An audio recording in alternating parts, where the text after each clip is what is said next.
Welcome back to Bucks TV.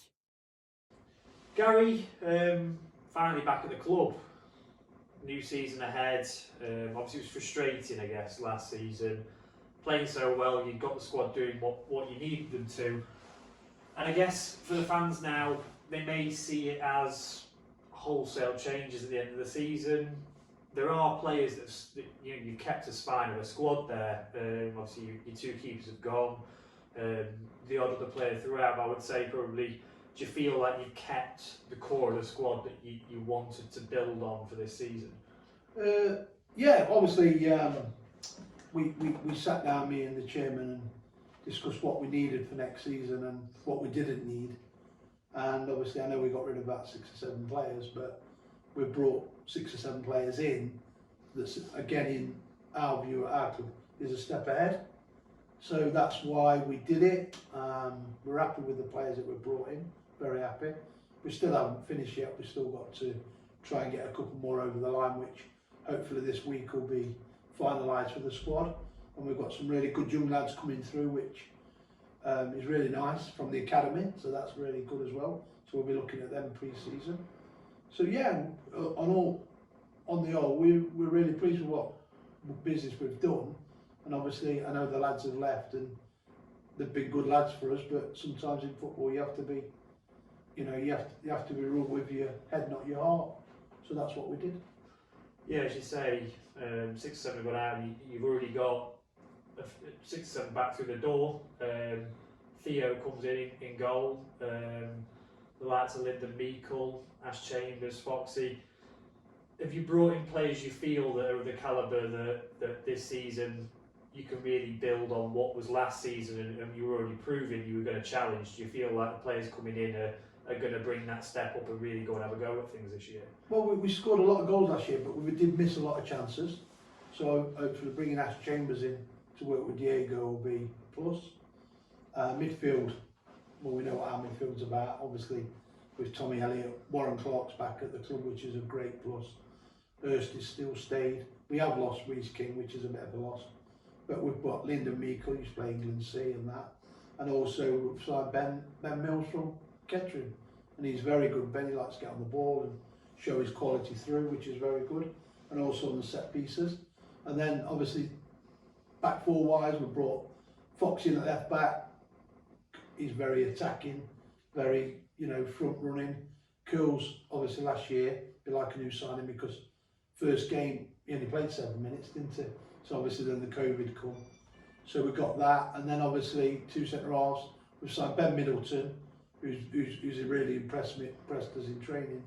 And we've got Josh Granite, and also we've got hopefully another centre half coming through the door in the next day or so to bolster the squad.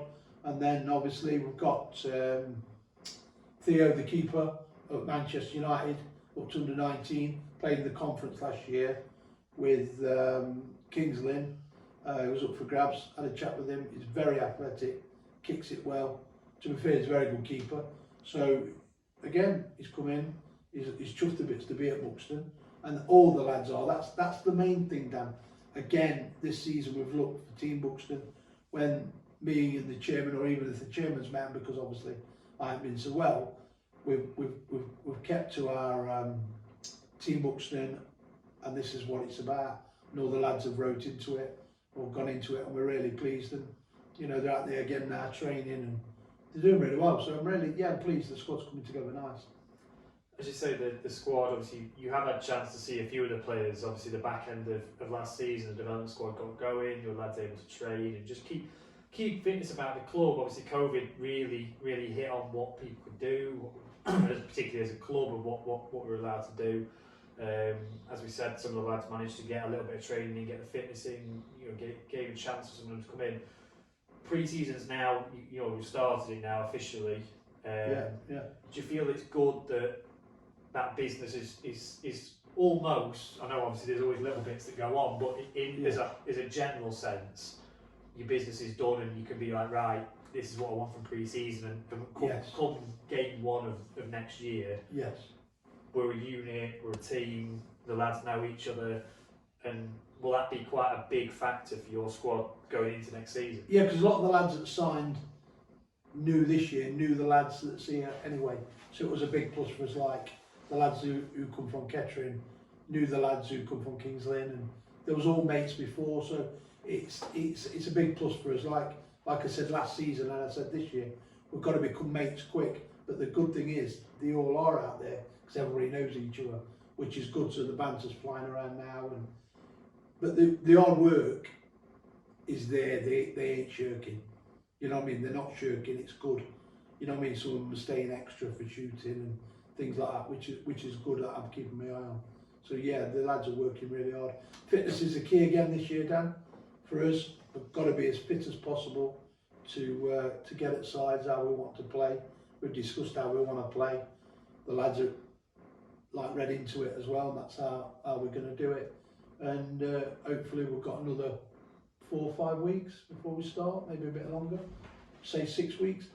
We'll be properly rearing to go first game of the season. I know we've got a lot of pre-season games, but we're mixing and matching, giving lads, everybody will get the same kind of game time, 60, 70 minutes, or then we'll start putting 90 in the team over the last 2 or 3 games, just to get the team ready, rocking and rolling, set pieces organised, just basically getting us all ready for that first initial game on the 14th of August, and then hopefully hit the ground running, and then happy days. That's what we need to do. As you say, pre-season coming up now with the games.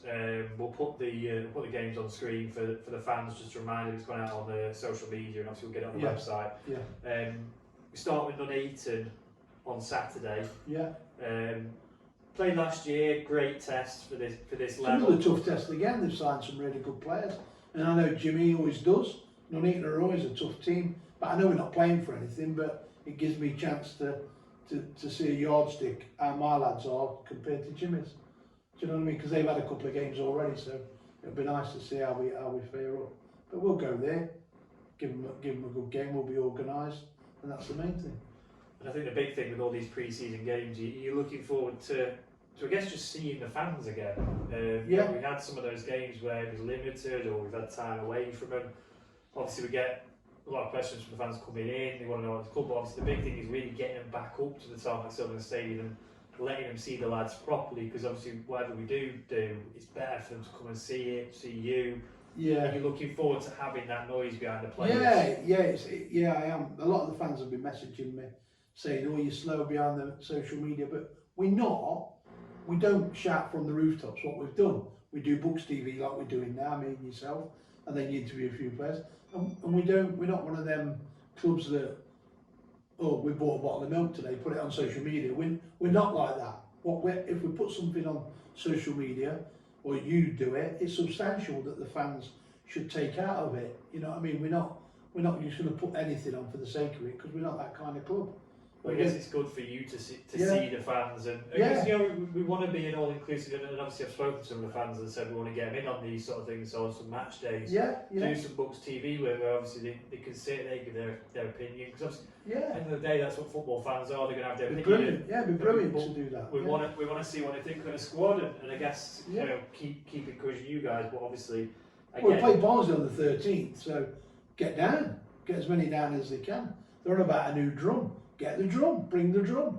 Do you know what I mean? Yeah. It's great. That's what we want, isn't it? You know, we want to work with the supporters and everything. You know, whatever. You know, because a lot of them do message me, and they are good lads. These lads that message me, they're diehard fans. Oh, what's happening? But again, I don't. It's been a difficult period for. Well, it has for myself. As a club as a whole, obviously. With myself. They know what you've been through. Yeah. Obviously, the COVID periods. As a football club, it's been hard for us all. Well, obviously we're back. We want the fans down. Obviously you want the fans down. We know the players do. We'll bring them some stuff from the players. Obviously we'll sit down with some of the players next and try and get some interviews and stuff like that. But yeah, as you say, you're looking forward to seeing the fans back there. Yeah, I really want to see them. Have a laugh with them. They wanted me to come down the other week, but I couldn't make it. They said, "Oh, we'll buy you a pint and that," and that's what we want. We want to interact with them. You know what I mean? And that's great. You know, that's all we need. We need the fans back in, enjoying the football, getting the wins hopefully, and interacting with myself and the players, and obviously the committee and things like that. And that's what we're about, because it's Team Buxton, from the supporters, from the chairman, down to me, down to players, down to the supporters, down to the tea lady. It's all the same. It's all Team Buxton. No one's different. No one's any better than anybody else. We're all the same. And we're just striving for the same thing at this club. And that's why we are what we are. Yeah, and I think just the last thing just to touch on before we go on, we spoke about the players that have come into the club from afar with the experience and the players who brought into the first team.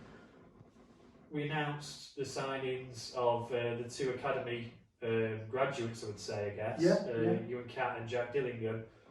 Obviously really impressed during the time during the academy squad and development squad. Both scored a lot of goals. Obviously they've had recognition from elsewhere as well. Is it pleasing for you, I guess, to see that it's not as a backup, but this potential now that players might come through with the club that, as you say, have got that Team Buxton feel where they come straight into it and they're buying into the things that you're putting into the first team. They've been coached that from the academy to the development squad, and then they're coming in with the beliefs that you already. Well, they're out there now, Dan. You know, they're all out there now, and they're working hard. And you wouldn't know they're academy lads when we're finished with the five-a-sides and that. They fitted in really well. Obviously, we want to see them in a few more games to see if they've got that experience, which I think they've got no fear, and that's the good thing for them. I think it's as you say, mixing the sort of the raw talent that you get coming through a young player with the experience of the likes of Josh Granite and people like that that have been there, they've done it, and they can bring them through and potentially be a real asset to the squad where you start bringing these players that you can really mould into something that and that's it. Maybe not for this season, but for next season when they're another year on and they've been around the first team, you might get one or two that claim him for a shirt, which is brilliant. Good for the club, good for the academy, good for Nige, and good for us. Do you know what I mean? So yeah, it's brilliant. So let's hope they just keep working, going from strength to strength. Brilliant. Well, obviously we'll look forward to Saturday with Nuneaton. We'll try and get some highlights out, providing everything's all right. Well, lads, we need to tell the lads if they see this, you need to ring Nuneaton for tickets if you do want to come to the game, because it's an all-ticket game, obviously because of the COVID. Yeah, so we'll do our best. The fans that can't make it, we're working on some things to really engage the fans, particularly the away games. So we'll get some more announcements out on social media. But for those that make it, obviously, hopefully they'll get to say hello to you and get behind the lads and support them. Yeah, it'd be great to see someone down there. Obviously, if they can't make Saturday, then obviously Barnsley at home is going to be a cracker. Yeah. So let's get the fans in for that and make some noise and really get behind the lads for Tuesday. When we play Barnsley, I think it's a mixture of first team and under 23s, but so that should be decent. So let's get the fans in for that one and get behind the lads. You know what I mean? Brilliant. No worries. Thanks very much, Gary. Cheers, Dan. Thank you.